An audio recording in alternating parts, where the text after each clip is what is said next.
রাজধানীর উপকণ্ঠে শিল্পাঞ্চল সাভার, অসংখ্য শিল্প কারখানা আর মানুষের পদাচারণায় মুখরিত এই জনপদ সময়ের সাথে হয়ে উঠেছে এক অপরিকল্পিত নগরী, যেখানে হাজারো শ্রমিকের ঘামে গড়ে ওঠে অর্থনীতির চাকা। সেই চাকার নিচে চাপা পড়ে আছে তাদের মৌলিক অধিকার। সময়ের সাথে পাল্লা দিয়ে কমছে নিম্ন ও মধ্যবিত্ত মানুষের মৌলিক সুযোগ সুবিধা। এর মধ্যে সবচেয়ে বেশি প্রভাব পড়েছে স্বাস্থ্যসেবা খাতে।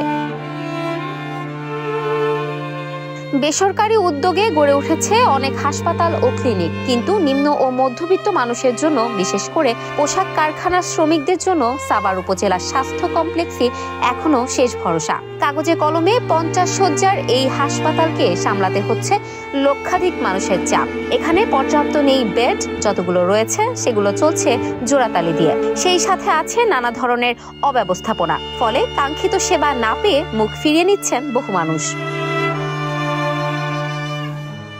রোগীদের দাবি, কয়েক ঘন্টা ধরে অপেক্ষা করতে হয় ডাক্তারের সিরিয়ালের জন্য। সিরিয়াল পেলেও রোগীর কথা শুনেই দিয়ে দেন ঔষধ আর টেস্ট। আবার সেই ঔষধ ও টেস্ট করতে যেতে হচ্ছে বাহিরের ক্লিনিকগুলোতে। সরকারি হসপিটাল হিসেবে আমাদের প্রত্যাশা থাকা উচিত এখানে আরও বিভাগীয় ডাক্তার থাকা উচিত। জরুরি বিভাগটাই বেশি, যেমন 1-2টা ডাক্তার হচ্ছে, সবাইকে সেবা দিচ্ছে নার্সের মাধ্যমে।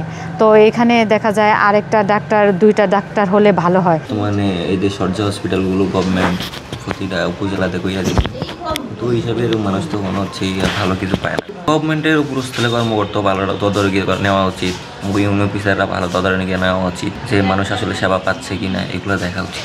মূলত তাদের হচ্ছে এগুলো না দেখার কারণে মানুষ হয়রানি শিকার হইতেছে। ওষুধ আমাকে আমি স্যালাইন বাইরে থেকে 3টা কিনছি, আমাকে একটা ওইখান থেকে দেয়নি, শুধু প্যারাসিটামলগুলো দিনে 2-3 বার দিছে আর খাওয়ার স্যালাইনটা দিছে। আমাদের এই অবহেলিত এলাকাগুলোতে সেবা মান অবশ্যই বাড়া উচিত, এবং হাসপাতালগুলোতে মনে করেন যে সরকারি উদ্যোগে আরও বাজেট বাড়ানো উচিত, পরিচর্যা করা উচিত, যেন কোনো লোক এই ট্রিটমেন্টের অভাবে যেন ঘুরে না যায়। 1982 সালে 31টি বেড নিয়ে চালু হওয়া সাভার স্বাস্থ্য কমপ্লেক্সের উন্নতি শুধু কাগজে কলমে। বর্তমানে ভেতরের চিত্র আরও হতাশাজনক। অপরিচ্ছন্ন পরিবেশ, পরীক্ষা নিরীক্ষার যন্ত্র থাকলেও নেই জনবল। এতে সেবা দিতে হিমশিম খাচ্ছেন হাসপাতাল কর্তৃপক্ষ।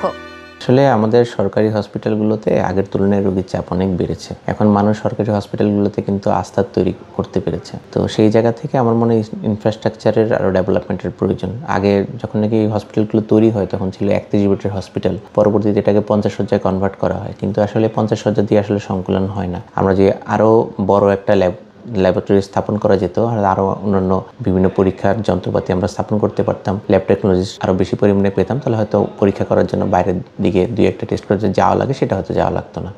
50 শয্যা বিশিষ্ট এই স্বাস্থ্য কমপ্লেক্সে ডাক্তার রয়েছে মোট 29 জন, সিনিয়র স্টাফ, নার্স সহ কর্মচারী 220 জন এবং CHCP 37 জন কর্মরত রয়েছেন, যেখানে প্রতি 60,000 রোগীর জন্য একটি বেড বরাদ্দ। কর্মমুখী সাভারের এই জনবহুল অঞ্চলে স্বাস্থ্যসেবার মান বাড়ানো এখনো সময়ের দাবি।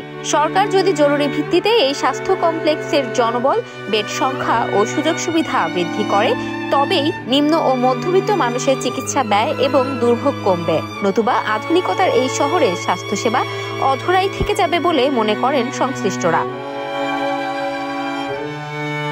Desk report, campus Times.